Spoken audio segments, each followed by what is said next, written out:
Hello and welcome to Dogs TV. My name's Noel Ovington and I've been joined today by Greyhound Racing New South Wales Chief Steward Clint Bentley to have a chat about some important industry issues. Thanks for joining us, Clint. And firstly, a national rule was introduced across Australia on January 1 that requires participants to keep detailed records of all treatments administered to their greyhounds. Can you tell us a bit more about that? Yeah, that's correct, Noel. The new rule, of course, was brought in on January 1, as you say, and it requires participants to keep detailed records of any therapeutic substances that are administered to their greyhounds whilst they're in their care. Is the rule in place in other racing codes? It is, Noel. The introduction of the rule is not new. It certainly brings greyhound racing into line with both the other codes of thoroughbreds and harness in Australia. Okay, and if participants want to find any more information or have any questions, where can they go? I would suggest that they make contact with either the Greyhound Racing New South Wales Stewards or the Veterinary Department. Now, another national rule was introduced last year regarding testosterone levels in female greyhounds. Can you update us on how this has been implemented? Yeah, thanks, Noel. The testosterone threshold was introduced of January 2013, but after extensive research from Greyhounds Australasia in conjunction with the labs both here in New South Wales and in Victoria.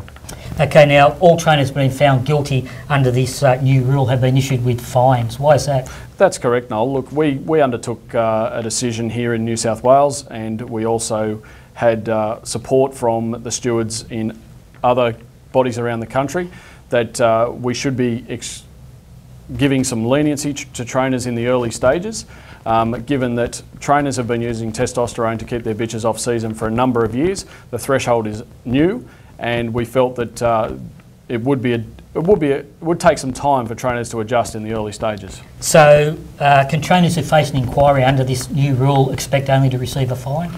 No, I think the time for leniency has since expired. In the first 4 months of the rule being implemented last year, we had somewhere in the order of 15 positives to testosterone. Since that time, we've had 5. So I think quite clearly the right decision was made to implement some sort of leniency in the early stages. And what advice could you give the trainers to make sure that they don't exceed the threshold? I think the most obvious advice is to follow the guidelines. This threshold was introduced based on female greyhounds being administered Testoprop. If trainers elect to use other substances, then the basis for those guidelines goes out the window. Okay, now finally the OzChase computer system has been in place for more than 6 months, but just recently an exciting new feature has been added. Can you tell us about that?